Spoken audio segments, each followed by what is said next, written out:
Hello, it's me again, Ali. So the last video I showed you how to sew the crotch a different way to what the pattern asked for you to do. And so this time, do you know what I'm going to show you? I actually screwed up a little bit. So I've worked out a saving grace for what I can do to actually save my shorts. So I cut them on the yoga waistband line.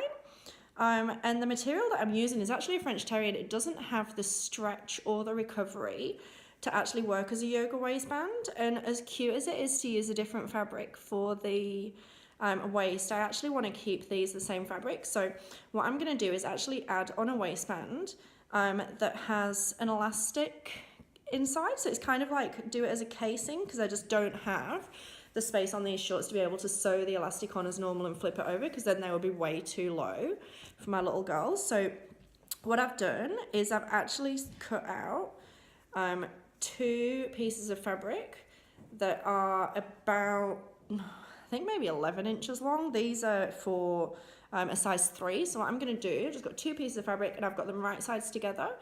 So I'm just going to go and sew them down each edge to make a continual waistline. So I'll be back, waistband, sorry. I'll be back in a second once I've done that. Okay, so I've sewn my 2 waistband pieces together. I've just serged the edges, but I mean, you could use a zigzag if you've just got a regular sewing machine. That shouldn't be an issue. And so what I'm going to do, I'm going to treat it like a normal yoga waistband to start with. I'm just going to fold it in half and just clip as I go. So I want to mark the quarters. If you're not confident doing waistbands, what you can do is you can actually do the quarters, and then you can also measure and mark it off in eighths. I don't generally do that on waistbands myself, because I think I'm pretty good with doing the stretch, but when it comes to doing neckbands, I always do it in eighths, because I just find it so much easier to get it to sit on evenly. So let me see, I'll just mark these off in quarters.